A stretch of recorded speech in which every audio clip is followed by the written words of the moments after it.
Okay, so Ben and I were in a conversation, but I'm going to do the intro and then we'll do the conversation just because it's fun that way. So hey, I'm superphiz. I'm organizer with the Eth2 community. I call myself the Beacon Chain Health Consultant. It's a made-up name, doesn't matter. And I'm here with my good friend Ben Edgington. Hey Ben, how are you? Hey Fizz. For those who don't know me, I am product owner of Eth2, the Ethereum client at Consensus, and I'm also proprietor and producer of What's New in Eth2, which is something I've been writing every 2 weeks for the last almost 4 years now, unbelievably. Yeah, it's a great newsletter. Every fortnight he produces the newsletter, and then about 3 days after every fortnight, that would be coded as fortnight plus 3. We did this kind of walkthrough where we chat about it because it's so rich in information, and Ben is able to give just such great context to it, and it also gives me an opportunity to add my little decentralizer spin to it, which I think it works for everybody. But we were just talking about a POAP. I And thought we were talking so, about chocolates. yes, I mean, pardon me. We were talking about Toblerone chocolate, right? So Toblerone UK had this promotional where they're releasing some kind of new Toblerone chocolate brand, and I guess someone noticed on their website that they're offering a POAP, but they're only shipping to UK, and I am not in the kingdom. And so I had previously sent Ben something many months ago, and so I still had his address on file. And I was like, Ben's the only person I know right offhand in UK, and I have his address. So I ordered Toblerone chocolate bars to be sent to him. So hopefully I can snipe one of those POAP codes. Well, what's the deal here? I get to eat the chocolate, you get the POAPs. Is that how it Sure, works? sure. Well, I'm gonna need a write-up, like a post-mortem about the chocolate though, right? Like I think Texture, taste, melting point, yes, yeah, all of that. yes, Yeah, yes. got it. I think I ordered 3 of them because oh, there are 4 in your family, aren't there? Yeah, we're not all big chocolate eaters. So we'll see. So I'm not even convinced that it's chocolate. I think it's caramel. Oh, that's Um, right. It's some kind of gold thing. Yes, that's their promotion. Yeah, yeah. I didn't but look too closely. me either. When it comes to POAP, I throw inhibition out the window and do Ape, whatever I ape, can to ape obtain. into that one. Yeah, Yes, absolutely. yeah. Anyway, that's a bunch of fun. Hey, but I did get a tracking number, and I think they're going to be there in a day or two. So Excellent. good for you. Well, I look forward to it.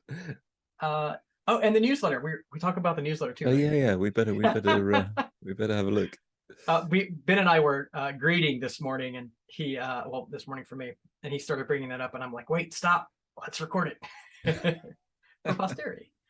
I'm gonna share my screen, hopefully the right one. Oh, I'm sorry, I'm in a sub tab here. That's why I'm confused. All right, pardon me while I. Okay, does that look like the right newsletter? I can see something. Edition 98. Yes, indeed. Great. And so essentially what we do is Ben spends hours writing it. I spend about 3 minutes zipping through it, and we just comment on it. But the most exciting thing ever, I love this line right here. Why didn't I highlight this one? We are all systems go for Girly Prater. Yeah, yeah, it's happening. We're in the sort of the calm before the storm right now, but targeting 11th stroke 12th, it seems to be coming a little earlier on that chart. So the girly TTD, so it's not a proof of work network, it's a proof of authority network, but it still has a difficulty, and the difficulty of each block is either 1 or 2, depending on whether it's produced in order or out of order, which is some proof of authority thing, and that's sort of random. So we can add up these 1s and 2s and get a sort of terminal total difficulty that we're heading for. but it's still a little bit uncertain. So there is a margin of error around when we might hit it. So currently looking like Thursday, yeah, late on Thursday my time. Is that? I guess that's UTC, not adjusted for your time zone, right? So let me see if it's the same here. Yeah, let me see if it's the same here. It's not adjusted. Right, right. Yeah, that'll be UTC or GMT. So yep. Should be at a decent time of day for you. That'd be 1:45 in the morning for me. Ooh, wow. And there's not a lot of flexibility with this because they can't really add, but the only thing they can do is turn off POA miners. They can't actually add more, right? So yeah, and that might not even be predictable. I've no idea what effect that would have on the TTD, so on the difficulty. So yeah, it is what it is. We can't speed it up or slow it down. We just have to sit tight. Watch it happen. Yeah, within the next 10 days or so. Somewhat predictable. Yep. Yeah, and then within the next 10 days or so, the that girly network merge will happen, and basically that's it. That's the go no go for the real thing, right? And the thing people should know is Gurley was very much decided to be the easiest of the merge testnets. They did hardest to easiest, which obviously I don't want to. I don't really believe in jinxing, but I don't want to jinx and say, oh, it's the easy one and then it blows up in our face. But ideally, it should be the easiest merge, right? Yeah. Yeah, not sure about that. So interesting factors. We've sort of postponed it as late as we can whilst keeping a target mainnet date in mind, because we wanted to have basically production ready code for both the execution and consensus clients. So yeah, we could probably have done the girly merge 2, 3, 4 weeks ago, but the idea is just to push it back so that we can all have the most closest to production ready client. We're merging it with the Prada network, which is what you're looking at here, which has been running for quite a long time. So this is and a lot of the validators on Prada network are controlled by the client teams. So we run 20,000, I think, for Teku, maybe more. And the other client teams run, huge numbers of validators. But there are also a lot of individual stakers and other people using Prada. It is the beacon chain testnet, right? So anyone who's testing staking infrastructure on the beacon chain is using Prada. So there's a lot of different organizations involved. So on that basis, it could be interesting to see if everybody upgrades in time, configures in time, gets everything right. It's a lot bigger. I mean, this 350,000 validators is a lot bigger than Sepolia. We put up specific new beacon chain networks for the other two, for Sepolia and Ropsten, and this dwarfs those ones. So yeah, it's going to be different. The thing that I think about is the number of discarded Praetor keys. Like, I know that I myself, I've spun up several and just whatever, like maybe I've nuked that virtual machine and been like, where are those keys at? Or just something silly. And yeah, I guess that's not really a terrible risk, but it probably does account for this 10% of missing validators, and we can expect that to fall again, maybe by another 10% after the merge, for people who are, maybe they're running cloud, or maybe they've got something in their closet that they just never thought to upgrade. Yeah, or just not that interested yet. Yeah, it definitely gives a bit less margin for error than we've previously had. So for reference, the mainnet beacon chain runs at 99.5% plus participation pretty much all the time now. Yeah, it would be nice if people exited their validators properly, but there we go, 99.7, well, that's a weak one. It's unusual. Maybe it's just not fully. I think it's still catching up. Yeah. So yeah, that gives, we can lose 33% of the network and still be in good shape on mainnet, whereas we can only lose like 23% of the network on Prata and still be in good shape. So there's less margin for error. But yeah, interesting times. No real predictions about how it'll go. Yeah, I mean, it'll be fun. Like I think you won't predict. I'll predict that the clients will operate smoothly, but the validators, the number of updated validators will be lower than expected, and so I look forward to something like 70% participation with finalization. So okay, we should do a sweepstakes on this. The validators will perform flawlessly, but the people may not. It turns out I put a lot of faith in my own judgment, and it's always wrong. So I'm a bad gambler. Let's see. And prior to the merge on the Gurley Prata merge, we have the upgrade of the beacon chain, so the Prata chain, to with what's called the Bellatrix upgrade. So that just prepares the beacon chain to be able to absorb the execution block, the execution payload as part of its data structures, and it changes a few constants. So currently the penalty for being slashed, the initial penalty is like a half an ETH, where that goes up to 1 ETH, and a few other bits and pieces. But it's mainly just getting the data structures ready for post-merge merged beacon chain, execution chain. And I guess it's really important that people recognize Praetor is doing Bellatrix now. Gurley will do Paris soon. But then later, Mainnet will also execute Bellatrix and Paris. So we're going to see those Bellatrix and Paris in 2 iterations, first on Gurley and Praetor, and then on Mainnet and Beacon Chain. So exciting. Yeah, the Paris thing on the execution chain is not actually a hard fork.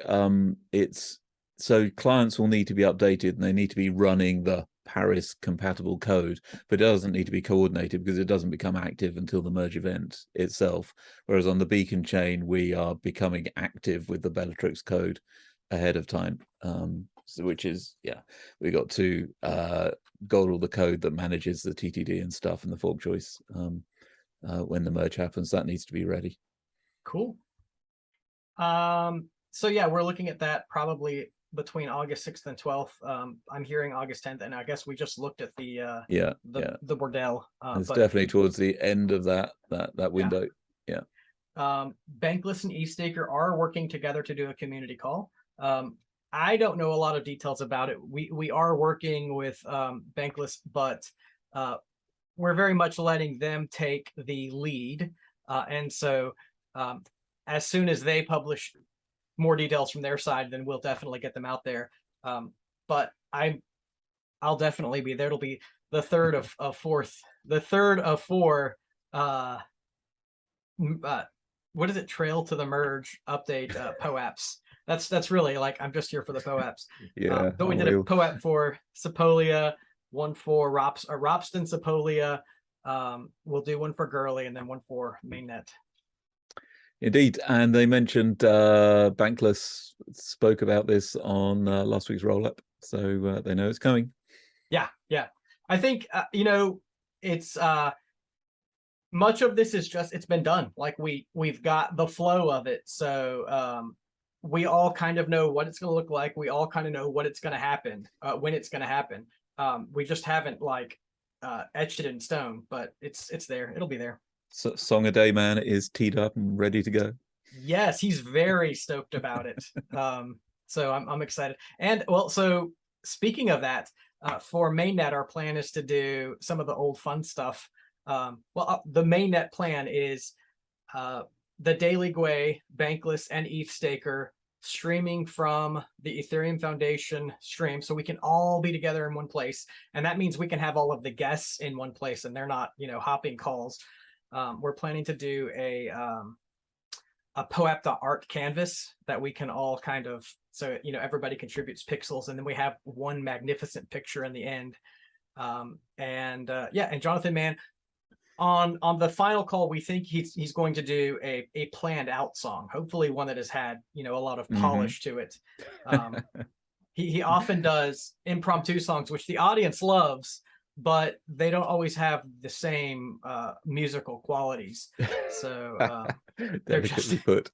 yeah. Delicately. I was like, if we're going to do this on the EF channel, we cannot make the whole song about trashing other chains or like, you know, foul language or whatever. So anyway, it's quite, yeah, there's going to be a lot of sweaty palmed devs on that call, I can tell you already. a lot of devs who are going, I was going to change my audio to the placeholder. Like, you know, when devs start going to placeholder screen, you know that, you know, they're starting to worry about something. Yes. Shadow forks. And, you know, everybody's been saying shadow forks are old hat, but now I feel like they really are.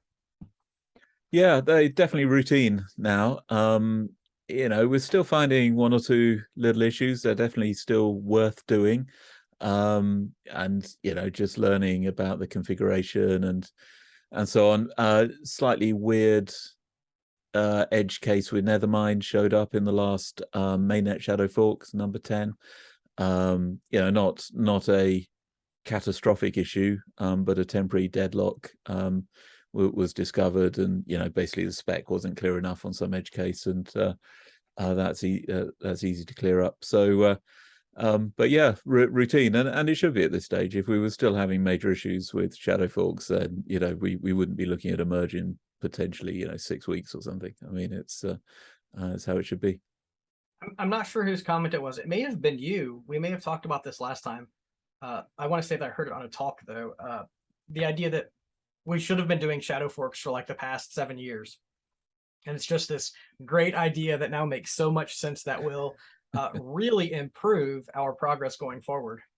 It's a brilliant idea. I think Marius may have invented it from the Geth team.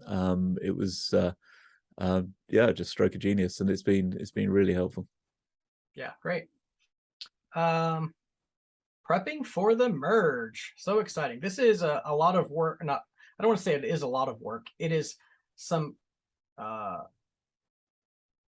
required work for operators.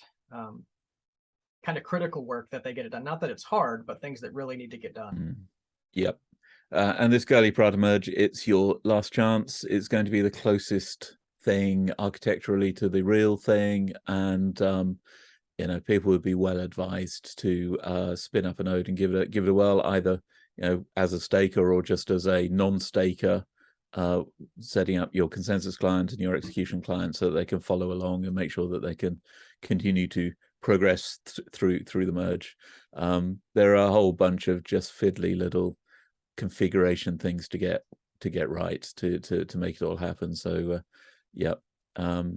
And guides are starting to appear. There's better and better materials on things, and client options and client documentation sort of settling down now. So we're getting to a good place.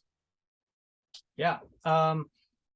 So we're hosting a lot of support on the Girly Prada channel on the ETHstaker Discord. I don't hang out there much, but I know there are a whole lot of bright minds there. It's so great to see active support. Chris Hopcroft put his guide out. Yeah. Do we know who he works for? Like, I see him a lot, but I don't know what his affiliation is. No. I met him very briefly in passing at DevConnect, but we didn't stop and chat. So that's all I have. Yeah, it's a good fella. He runs Teku, so well, obviously a good fella. Yeah, of course. Let's see. By we, I mean ETHstaker, who I really mean is Remy, Roy, and York Down or Thorsten, and along with Anvetica, did a merge validator prep workshop.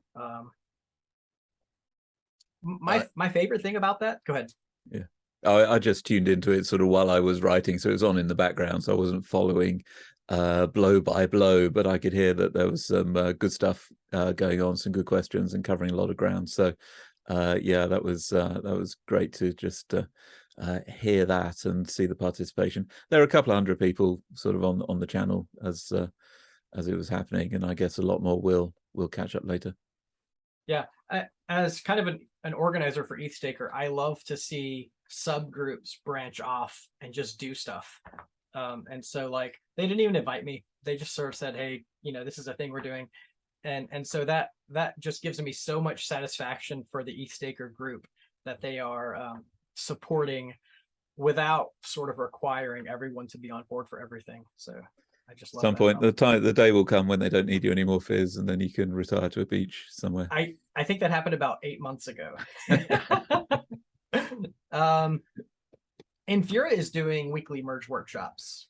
Yeah, these are good. I mean, huge numbers of people register. I don't know how many are bots. I mean, to be honest, but like 10,000 people were present at one I participated in recently, and it's it's kind of hard to believe that they're all real people, but there was a lot of activity in the Q&A and in the chat that appears real. So yeah, definitely popular and good stuff. They're really getting to it's not your superficial, bouncing off the surface of it stuff. They're taking it slowly enough to it can dive into specific topics with people who really know what they're talking about week by week. So yeah, recordings are available for the past ones. You can see the list. If you click on the list, it will take you to the agenda page, where the list of the whole list of talks is. 10K participation is nothing to that's pretty impressive. What do you think drives that? And you suggested it might be bots. It's obviously a who thing. knows. So the next one is tomorrow, execution client and consensus client, and then there's a later one. I think the following week is aimed at the larger operators like staking services, running multiple clients, running multiple validators, and so on. So cool. Perry, who's one of my favorite people lately, sharing documentation about the merge, and these I think are pretty standard, but great to see reiterated. Indeedy, yeah, lots of information coming together. So go out and find it. So SeaMonkey is one of my favorite. To me, he's a Redditor, but he's my favorite Redditor because on the ETH Finance Daily, he gives these reports of like, these are the combinations I tried today. These are the successes and failures. So I'm just wildly appreciative of what SeaMonkey does. Yeah, this is insane. This is pointing to 20 combinations of clients, consensus and execution clients. I think there's one validator of each, so it links to the beacon chain page for each of them. Or don't know. But this is 20. So they're 20 pending. So they may have just been deposited. That pending looks like a year ago. Yeah, that looks like a dashboard for all of them. Yeah, presumably they've been running on Prata. I know that doesn't. There's something about that doesn't look quite right. Weird. I think the deposit's still being processed or something. But here's something more new. Yeah, not active yet, I think. So yeah, deposit's still being processed, I think. Just to get through in time. So amazing to see. Like, I don't want to say anyone can do it, but anyone with the commitment can run those combinations, and it's really impressive. Yeah, this is a config script that just lists out the command line stuff for the options for all of the client combinations, and so useful cut and paste stuff if people are wanting to just somewhere easy to grab the various options for various clients. This is the real goal too. Like, anybody can set it up, but then to actually share your documentation about how to do it quickly, that's very valuable. So thanks again to SeaMonkey. Rocket Pool's guide. Oh yeah, it's a good reminder. Everybody's got to take some action, including Rocket Pool stakers. I have to confess, if I wasn't already obsessed with Rocket Pool, I would get obsessed with Rocket Pool. Like, it is in terms of running clients of any choice, it is so simple to select a client. It installs it all for you in the background in Docker. And then if you want to switch clients, it has like this a terminal user interface. It's like an ANSI screen where you just select and you're like, I want to go from Besu to, Mm. or I want to go from Geth to Besu, or I want to go from Nimbus to Teku, and you just select it, and it does it all in the background. I'm just obsessed with the efficiency of their operation. Indeed, yeah, but there's a bit more rocket pool in the next section as well. So they've been busy. I'm just getting busy warmed lately. up. Yeah. Just kidding. Nexus Mutual, and this is a stakewise kind of thing, or actually, it's not stakewise. It is, I guess, any provider with less than 10% or something. Yeah, I didn't look in detail at the terms and conditions. I did have a quick look through, and yeah, I mean it's kind of interesting. Slashing insurance. I know there are conversations going on, around the place, and I guess it's a way of de-risking. I don't know what the costs. Well, actually, they do talk about the costs. I didn't do an analysis of it, but yeah, if you are concerned about slashing insurance, it's probably worth a look. Stakewise certainly thinks it is. Yeah, great. And I wonder, I guess I get the feeling that's more about instilling confidence. And that's kind of what insurance is in these cases. It's not really that you expect to cash in it. It's so that you instill confidence in your user base that you are covered for something you don't believe will ever happen. Yeah, it's risk management. You're subcontracting your risk management to an external organization, which is fine. I mean, you generally, on average, you pay a price for that, but it's generally better to self-insure if you can afford it. But on that basis, it's just a normal risk management activity, which suits some people. Yeah. I mentioned Rocket Pool as if it's not easy enough. Yeah. Fast Contract has gone through step by step everything to set up a mini pool or a node in a mini pool. Well, and his user persona is his parents, which is correct. Which I love. Yeah. This yeah, I'm not sure what my mum would make of that, but I saw a much earlier version of this, but he has really filled it out. That is really great. And I love that they're using 2FA login. So I've set all of everything in my home up now is using well, I should not reveal my security apparatus, but I'm using 2FA on everything now. I just I believe it's so much more secure than good old fashioned key sharing. So very cool. That's, again, I really love this guide. If it's not easy enough, it's even easier now. The threefold scaling plan. We don't have to read this, but you want to hop through these real fast?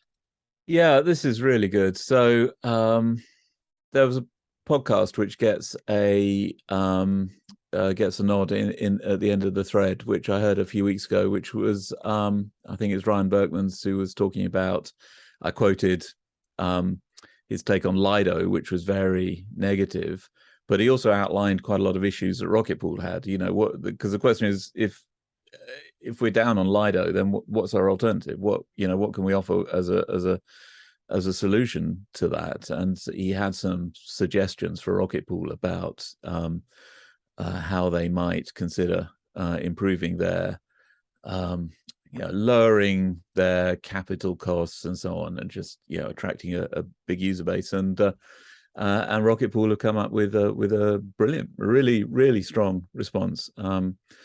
So one of the issues is that if you run a mini pool, so you're running a Rocket Pool client that others will stake ETH on, you need, as the node operator, to put down a 16 ETH bond.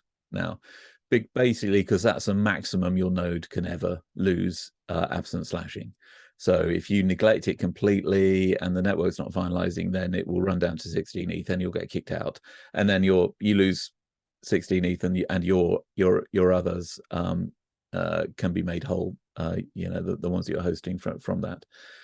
But they did a sort of, but this is a big drag, right? If I've got 16 ETH, then I can only run one mini pool. But if we can lower that requirement, that capital requirement, if it's only 4 ETH per mini pool, then I can run 4, which actually quadruples the capacity of the Rocket Pool network for the same amount of down payment, which is very cool. So they've done a sort of risk management exercise and looked at actually, what is the likelihood that actually anybody will ever lose 16 ETH just by neglecting their node, and basically is negligible. So they've done a sort of risk management exercise and calculated the an optimal amount, which they've come up with 4. And absent protocol changes, that seems like a very reasonable approach. So that should unlock. My understanding at Rocket Pool is it's not demand side which is a problem. There are plenty of people who want to stake with Rocket Pool, but it's supply side. There just aren't enough node operators who are willing to put down the required ether. So that should unlock a lot more network capacity. So that's number 1. Is that a fair take? Is that your? Oh yeah, yeah. The only thing I would say slightly differently is the economics do tend to shift back and forth between supply side and demand side. So rather than what you would eventually find as an equilibrium, what it seems to happen to me is anyways is they tend to stair step, and so that does cause hurdles. And there's when you zip through these, I also want to bring something up about my idea of my questions about what's at stake. So I'll let you do that really quick, and then I'll ask my question. Yeah, sure. Number 2, a new staking as a service architecture. I was a little hazy on this. I didn't take the time to dive into all the details, but it's sort of abstracting the Rocket Pool architecture to make it more flexible in terms of what node operators can stake, whether it's RPL or ETH, and what they're prepared to be long in, as it were, and just sort of making the hosting of nodes more abstract, which is interesting. I haven't got a lot more to say on that, and maybe you can help me out. But the last one is very cool, which is I run my own validators here, and I'd be quite interested in running a Rocket Pool node. But once you've sort of staked for your own validators, and you can't currently unstake them and get the stake back because we don't have that in protocol. So I've got no way to spin up a Rocket Pool node without actually starting from scratch. I can't transfer my current validators into it. So very simple process. For anyone who's got the old credential type, the type 0 credentials, which is where you needed a BLS withdrawal key and so on, there will be a facility in protocol to migrate that to a normal Ethereum address, and you can just point that at the Rocket Pool contract, and you can transfer your old validators into Rocket Pool, which should give the opportunity for a few 100,000 stakers if they wish to move into Rocket Pool. Because we should recap the history. I mean, Rocket Pool was delayed by a year, right? So they didn't become active till a year post Beacon Chain start. So there are a lot of people who might have wanted to stake with them, but just couldn't. Now they can. Now they can. Well, not now, but when this is available, they will be able to transfer in. One of the most pressing criticisms of Rocket Pool is that they are so slow and deliberate, which is beneficial if everyone is slow and deliberate. But if one team is slow and deliberate while others are racing to the finish line, then it's an imbalance. But so I've had this question that it's been swirling in my mind, and it ends up being related to the nothing at stake problem, and that it's kind of like as a LSD participant, and I'll pick on Rocket Pool because I am Rocket Pool, I'm very close with them, so I'm happy to poke holes in them. But it really does apply, I believe, to all LSDs. As a liquidity token provider, it seems like it sort of nullifies the concept of having something at stake in the protocol. Because as a liquidity token provider, I can dump anytime that I want. And so those coins are already deposited in the contract. And let's say that there is, while admittedly unlikely, a slashing event against those staked coins, then it seems like the person who pays the penalty Well, the person who gets away scot-free is the person who dumps liquidity tokens as soon as it's noticed. Like maybe I have a bot watching, it sees a slash, it dumps those liquidity tokens, I get away scot-free. And then the people who are left holding liquidity tokens, as in grandma and grandpa, are the people who are most likely to suffer the benefits or the loss associated with the slashing. Does that make sense, or am I missing something? Yeah, absolutely right. There is this sort of abstraction away of the risk is moved around. It has this kind of like 2008 feel about it, right? You know, where is the risk in this system? It's a shell game, right? Yeah. And yeah, absolutely right. There was a good article written long before, maybe 2 years ago, long before the beacon chain was up and running. I think it's called The Death of ETH, and it was the DETH of ETH, which predicted this effectively, the hazards of liquid staking derivatives. And yeah, you're right, and you have this. I can't remember what the moral hazard thing. I mean, it's sort of abstracted away. The people who are actually taking care of the risks are not the people who suffer the consequences for the risks. You know, and it is a problem, but I think there's almost nothing you can do about it. I mean, apart from being aware of the risks, surfacing the risks, and so that people can price it in correctly. There is almost nothing you can actually do about it in any sufficiently, you know, in any protocol that has functionality like Ethereum. You can't tie that risk down and just keep it in one place. It's always going to diffuse through the system. Yeah, the only solution I came up with, it's very much a scorched earth solution. And we're not in favor of scorched earth solutions, but it is literally preventing the implementation of liquid staking, which then requires people to hold that bond. But then, do you know what they'll do? They'll just go to a different chain and migrate the risk to that chain and still allow for liquid staking on ETH. So I guess you're right. Like, yeah, I mean, by design, Ethereum basically cannot stop you doing anything. I mean, it's Turing complete. I mean, effectively, you know, there will be a way you can, you know, if a token has certain properties that you don't like, you just wrap the token. I mean, it's it's difficult to get away from. I think maybe and I know we're getting a little off topic here, and I hope that's okay. I think maybe the best thing that can happen are some minor hiccups now, kind of like the Anchor and the stake.us getting slashed, like hiccups now that educate people and help them realize the risks. But it just makes the protocol look weak.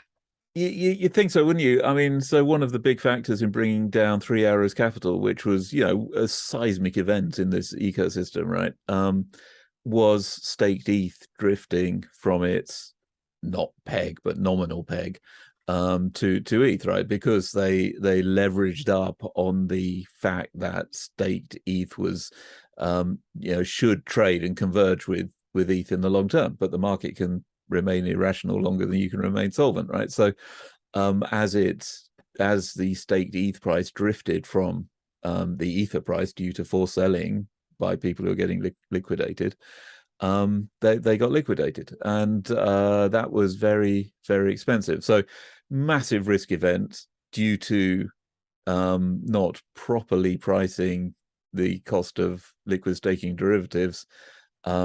Did anyone learn any lessons? Of course they didn't. I mean, that's the interesting thing about that. That's an external forces incident that caused the depegging. Now imagine an internal forces incident that causes a depegging. And I think that is something with more potential to cause. So what we saw was a small spiral. I think an internal forces incident, and I guess what I mean is by that kind of provider being slashed, will cause, is likely to cause more significant panic. But I guess only time will tell, right? We'll have to just see how it works out. Yeah, it's fascinating. We're building a whole new financial system. It'd be nice not to repeat the mistakes of the of the former Yeah. one, but I fear we will again and again. I think it's easy to overestimate what the core protocol is capable of. You want the protocol to be developed to prevent these things, but we're not at that level of sophistication yet. It just doesn't exist. So it is what it is. Sorry. Aye. Let's return All to the right. newsletter. Alex Stokes. Alex, yeah, good old Alex. He's thinking about the right problems. So yeah.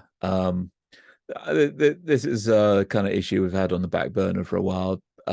Weak subjectivity is a thing in proof of stake. So you have to trust.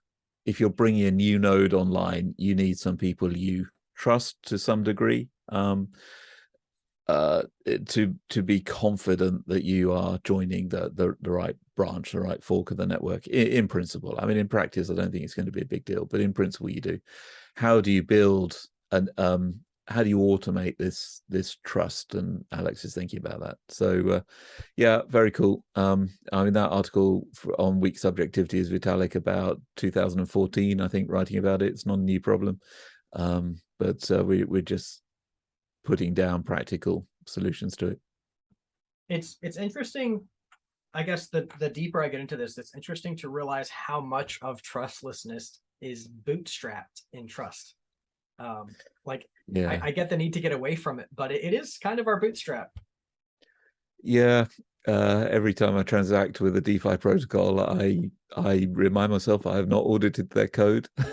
Exactly. Yeah. Basically have no idea what's going on at the back end. It's supposed to be trustless, but I'm putting a lot of trust in it. But it is in principle trustless, right? It is transparent. Somebody can audit it, which is not what we have today. I mean, the financial institutions are totally opaque. I don't talk about this a lot, but I interacted with a malicious contract and had a pretty significant consequence. And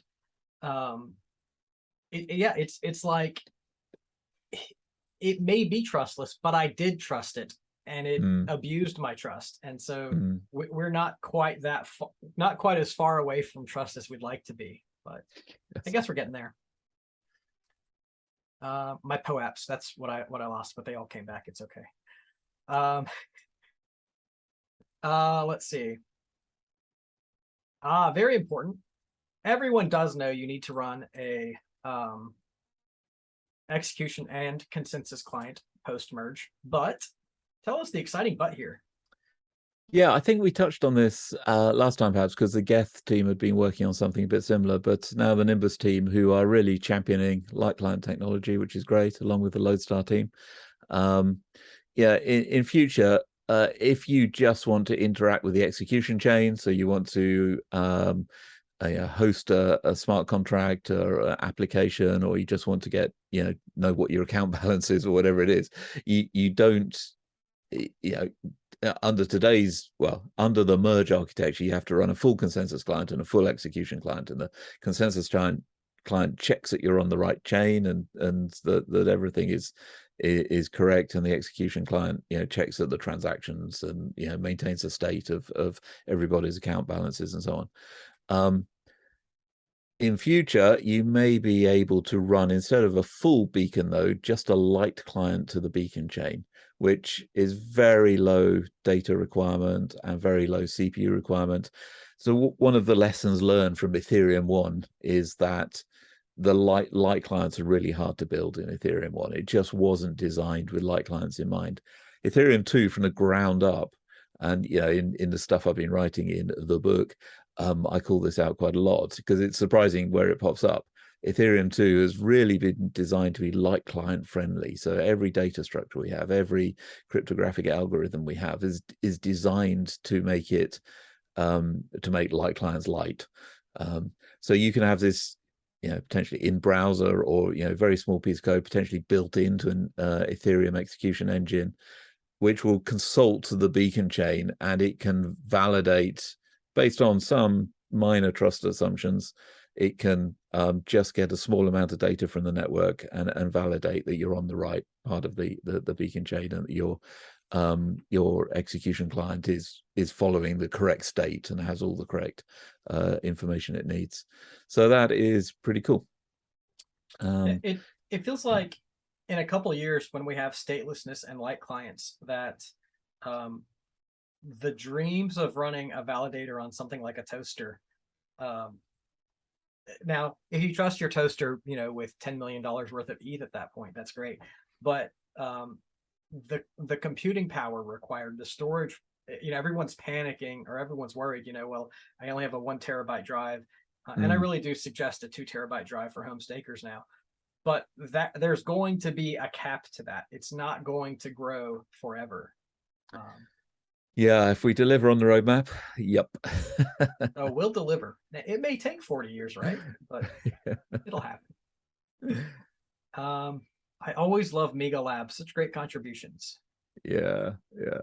They've been doing, just testing what you're talking about with Rocket Pool earlier about switching clients very easily. They've been doing more thorough sort of analysis of it. So look forward to seeing the final results of that. But looks good. I mean, so, as client teams, we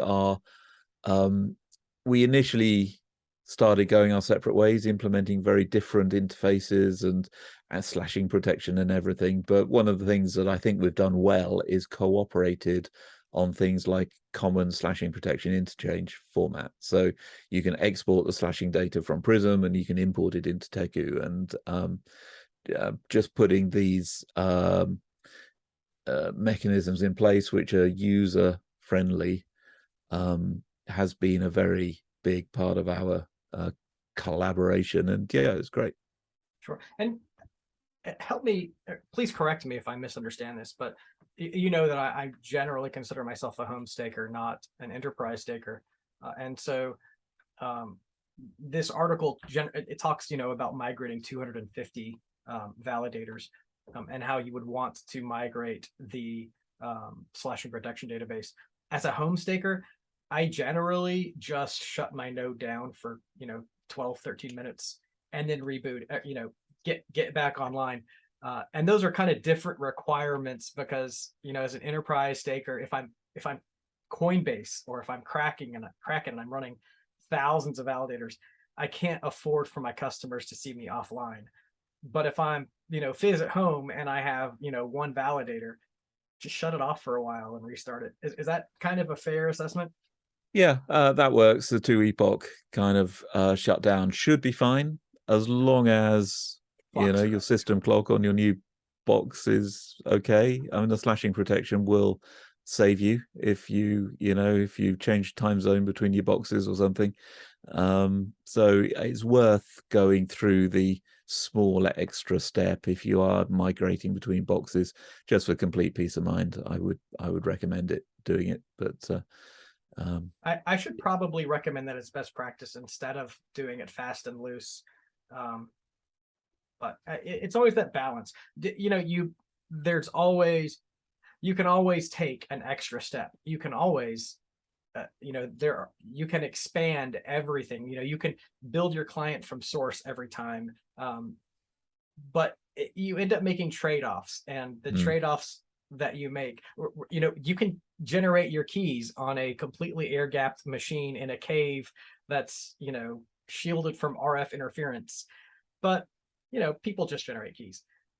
I'm always trying to find that balance of what is best practice or what is good practice versus like what is the gold standard. Yeah. I mean, and 999 times out of 1,000 you'll be fine, but just occasionally somebody will have a Trojan on your PC or something and pick up your keys. Back to risk mitigation, right? Mm-hmm.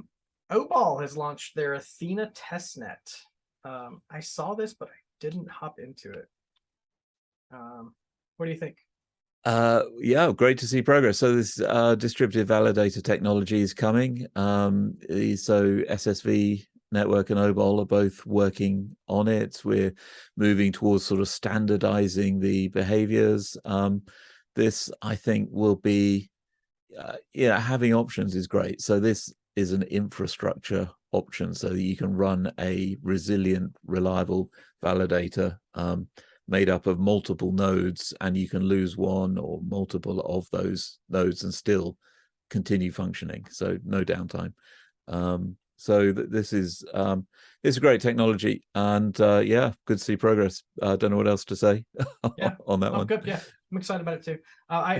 I'm probably less obsessed with DVT technologies, but I do recognize that they are part of our future. So I'm not excited about them, but I do welcome them. It's kind of a hard balance. Yeah, I'm kind of the same.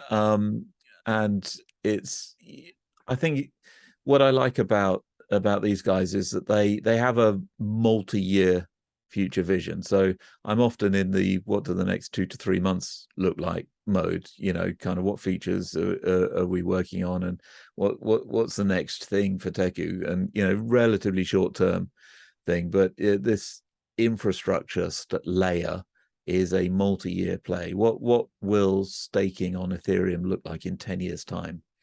What are the primitives we need? What are the architectural options we need? How can we make it truly resilient and robust? I just figured it out. It's, you said what it will look like in 10 years. My hope for it in 10 years, my dream is that more people will bring these validators into their homes, run them, independent validators at their office or their company. And the feature of something like DVT is to make it more enterprise grade.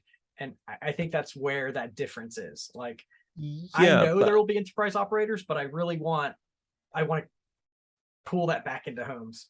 But yeah, I mean, if your toaster is going to be a validator, right, it's better to network it with a bunch of other validators around the home. So isn't it your toaster and your refrigerator and your television? They are all God, I hope I don't get robbed.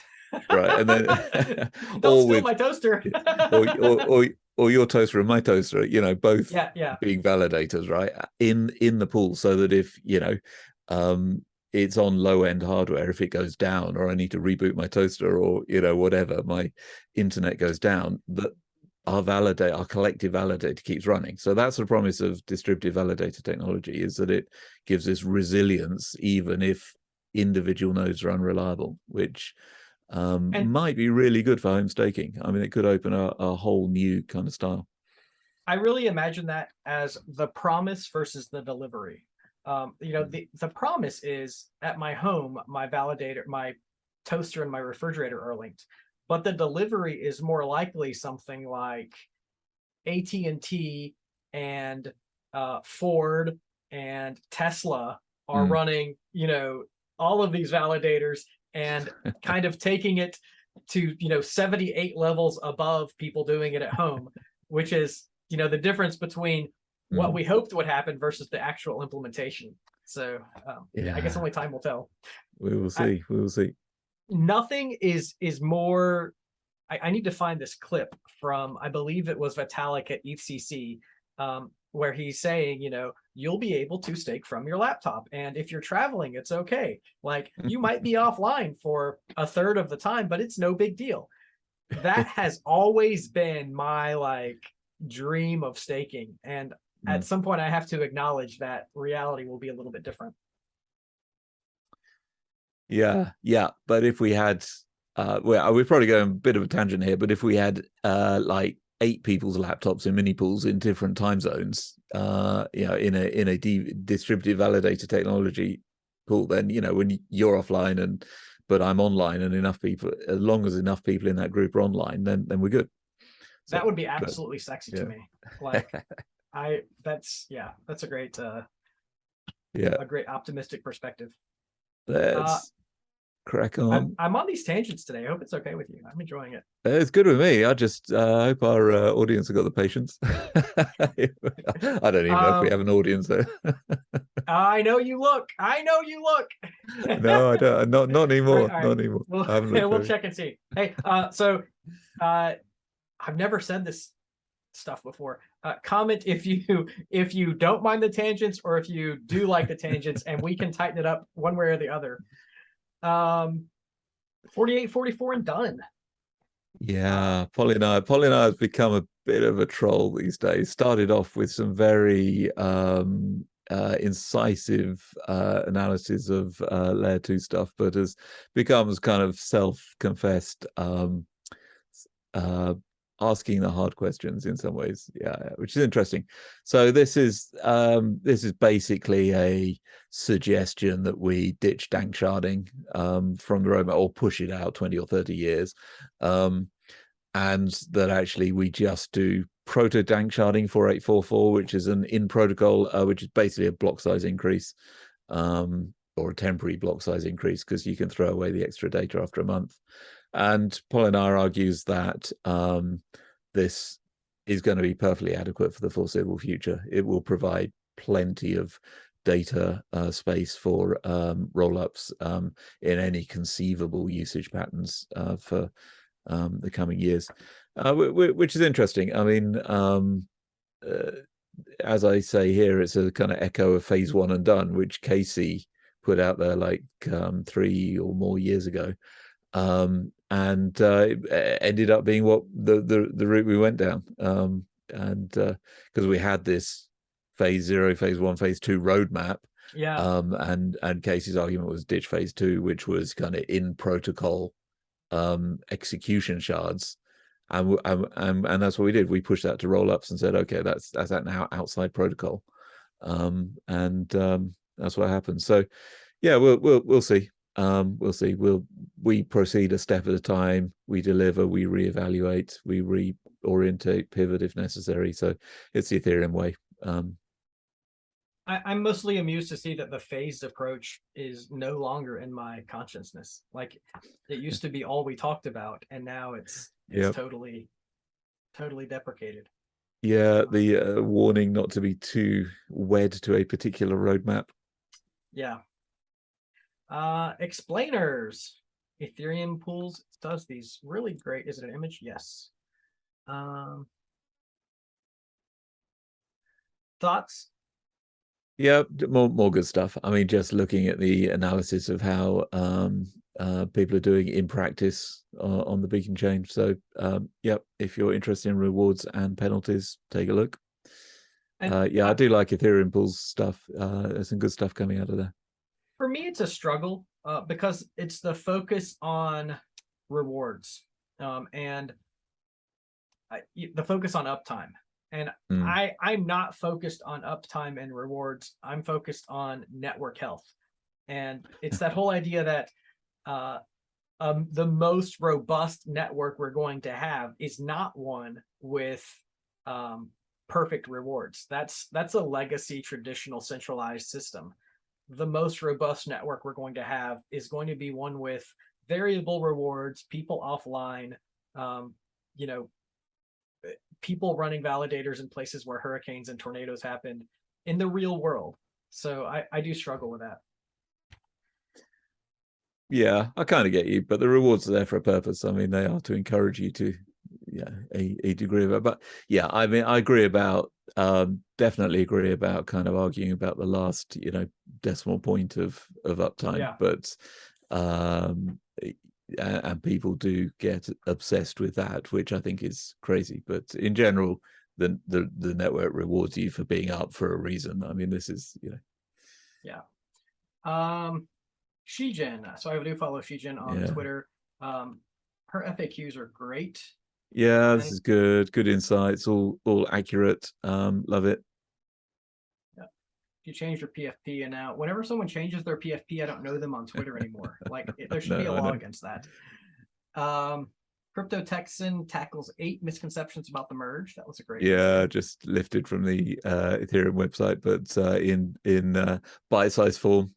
Exactly. Again, and that's what people need. Good stuff. Yeah. All right. And ECC. So ECC. I didn't catch a lot of these. I did watch Vitalics. There are a bunch I want to catch up on. What did you like? Well, I mean, here are the ones that I caught up on and enjoyed them all. And absolutely nobody. I bet nobody has clicked on any of these links because absolutely nobody has complained about me rickrolling them. So This is Did you rickroll? so I'm starting to wonder which well, it's the bottom one, the Rick. Maybe it's too signal. Maybe it's I signaled it So too obviously. I have a confession. I won't confess it because we are too we're too public. I'll tell you afterwards. Well, so I've already baited. I actually thought that was someone else, and I checked to see if they had actually done a talk, and they did not. So I was like, oh, that's weird. Anyway, we should move on. Cat herders always producing great content. Yeah. Know your client. This is great. I mean, they just keep on chugging with the content. Adrian recorded the Teku session last week. Should be up any day now. So yeah, terrific. Okay, I have a challenge for you. I can't say it out loud because it will. So next week, I'm going to suggest this afterwards, and it'll be a fun challenge for next week. Yeah, because I can't spoil it. It will ruin the surprise for next week. Next fortnight. So regular calls, we know about these all core devs, consensus call, breakout. Yeah, lots of calls going on. I can't keep up with everything. The major things I just kind of note and put links to agendas and things. I attend most of them, but not all of them.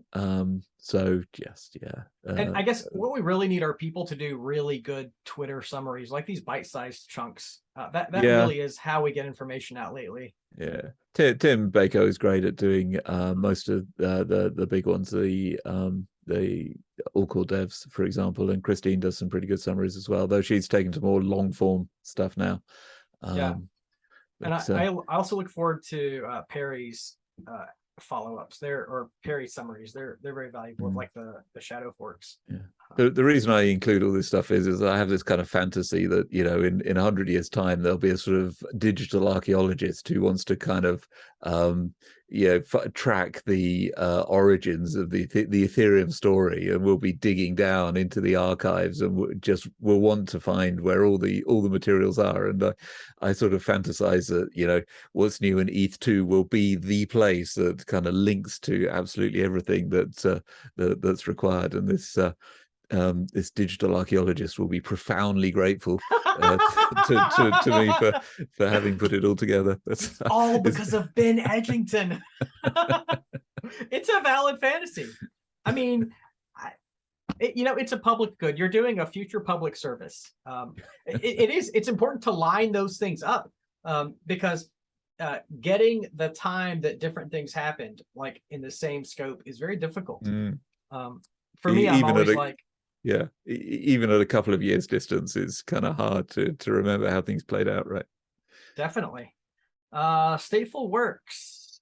Yeah, good old Trent has been pushing on. So I don't know much about this apart from what's written in the article, but a series of NFTs and all for public goods. Well, Ethereum public goods, which is basically the protocol guild, which is funding 100 and, well, it has been 110. We just onboarded a few new members, but it will be maybe 120 core devs of Ethereum, which has been a great initiative. So Tim and Trent have been very busy bringing in funding streams to the protocol devs, protocol guild, and have some very creative activities. This is one of them.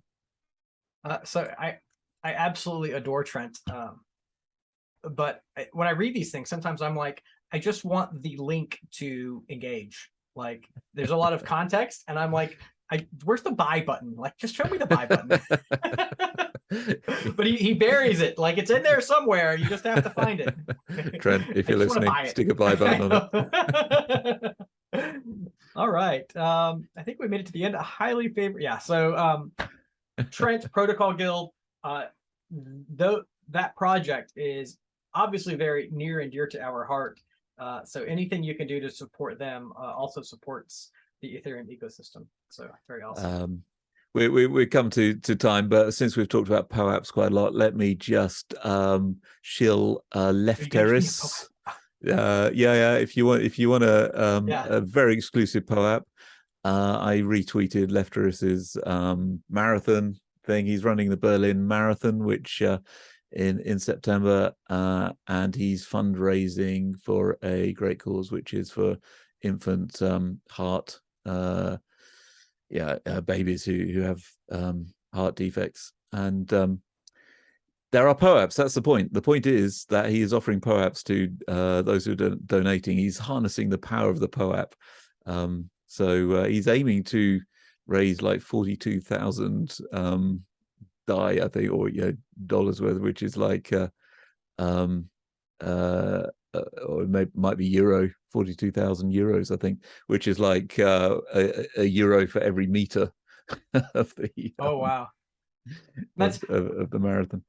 I really appreciate this because I see the way that POAP is changing from being just memories to also being leveraging the power of people to do good things. So we're experimenting with like when we do training guides or whatever, like you don't have to have a POAP, but if you want a POAP, send $1. That'll support the people doing it.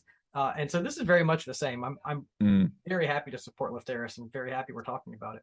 Yeah, and if nobody knows, Lefteris is proper OG and is very much at the center of all the DAO fork stuff, and the DAO hack, and is a major character in the Cryptopians book, and all around nice guy. You don't get much more OG. There is no more OG than Lefteris. So I see my friends here. That means that I'm late, so I better hop on. Yeah, don't be scared by the German. It's all fairly straightforward, and Lefteris kind of explains the process. And you can donate in crypto. So if you want to DM Lefteris, you can donate in crypto as well. So awesome. Let me bust this stop share. It has been great talking about POAP with you today. Real pleasure. I thought we'd have nothing to talk about today, but we've managed to blather on for well over an hour. So yeah, same. I'm like, got a lot to do today, and I'm like, do I have time to do the bin thing? But it's always so always a pleasure. Yeah, always so rewarding. All right, let me stop the recording.